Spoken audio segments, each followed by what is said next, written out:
Welcome to Magic Mondays. I'm Jennifer Farner, a former private banker turned transformational coach and retreat leader, a mom of 3, and your hostess of this podcast.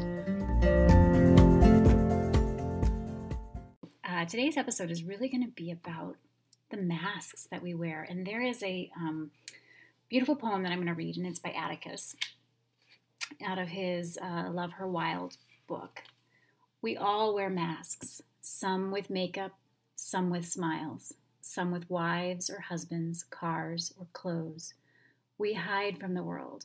We hide from ourselves. We hide from our truth behind our eyes, running always from our real. But somewhere there where truth meets courage, we are waiting to be found, waiting to stand to the world, masks down, and say loudly and boldly, "This is us. This is our truth. This is everything real about me." And when that day comes, if it is true, we will begin our lives again, the way they were intended when the world first saw our face. So that is such a powerful, powerful poem. And I just love the work by Atticus because it often speaks to my soul. You know, we all wear masks, we wear hats, we put on these personas, these facades, these ways of being, and we do it to fit in, to feel a sense of belonging, to be loved on the deepest level, to be loved and to be seen and to belong. Think about all the ways that you've conformed. Perhaps there's parts of yourself that you tuck away, maybe you don't share, or you only share in certain circles, or there's parts of yourself that you've brought forward or embellished.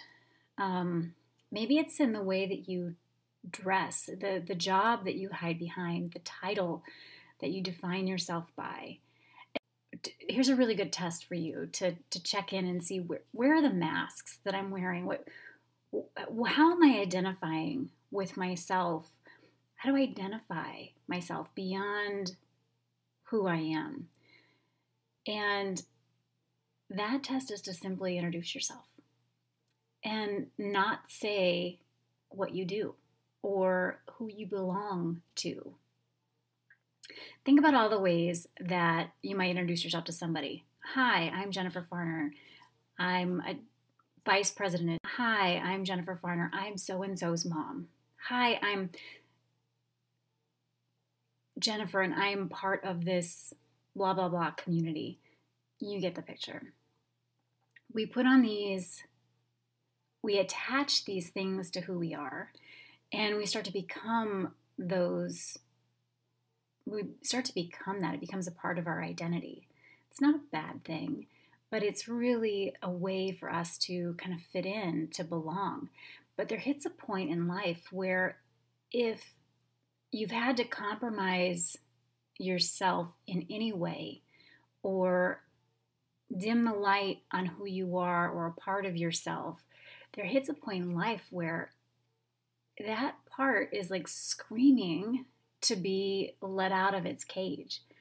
Kind of reminds me of the movie Frozen, and I love the movie Frozen. I know it kind of got overplayed, but there are so many analogies in that movie that really struck a chord with me. And you think about Elsa, and she has the early scene where she's playing with her magic and with Anna, and before Anna gets struck and they see the trolls, and then you see how she sort of hides this power. She wears the gloves, she stays in her room, she stops connecting with her sister. But the moment where she breaks free and she runs up to the mountains and she creates this magnificent castle, like there hits a point in life where we want to crack the ice, we want to break free from whatever cages we've put ourselves in, because ultimately that's what we've done. As we shift and shape ourselves into being somebody that is not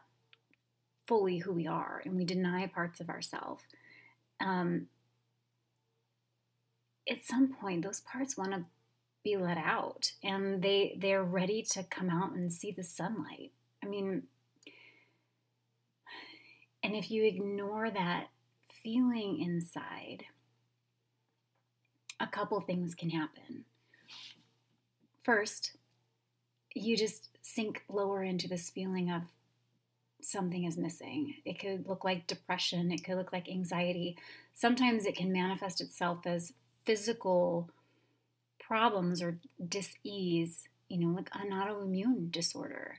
I was diagnosed with an autoimmune disorder. When I look back, a big catalyst for that was stuffing parts of myself and trying to keep them locked away so that no one would really know who I am. And that your body holds on to that, and at some point it needs to get it out. Show up as addiction.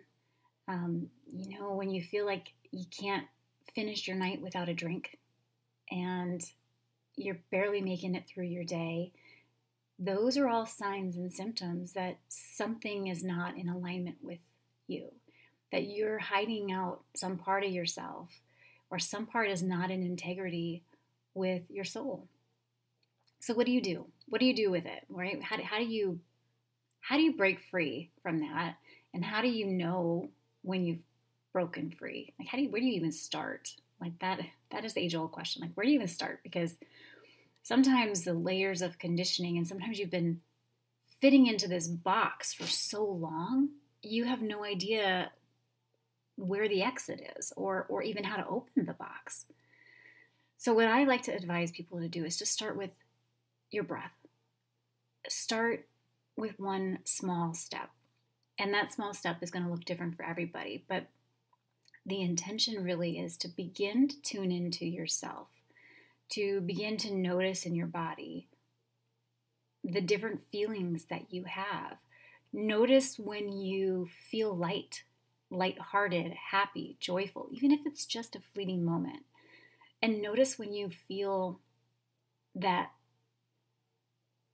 darkness, that heaviness, that anxiety, the depression. Notice when you feel the downswing. Notice when you feel the up, and notice when you feel the down.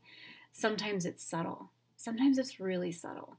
But the more you start to pay attention to that, the more you start to tune in and really learn to use it as a guide, as a compass, as to what direction you need to be headed in and what wants to come up to the surface. So if you start paying attention, you'll start to see it. But how do you move beyond that? As you begin to build awareness in your body about what's in alignment for you and what's not, what's true for you and what's not, then maybe you're faced with some decisions, and some hard decisions. Because once the truth comes up, sometimes it's a hard truth that you have to face. And what do you do when you have that hard truth to face? You go in. You go inward. And it can be really hard to go inward. It can be really hard to close your eyes, to sit still, and to really tune in and listen to your heart and what's the best decision and the right path. But I believe that you already know the answer. Your inner vision and insight is stronger than you give yourself credit for. You know what is best for you. Don't question it.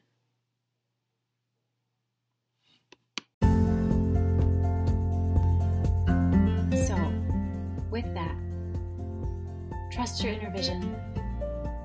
See the magic in life. Until next time.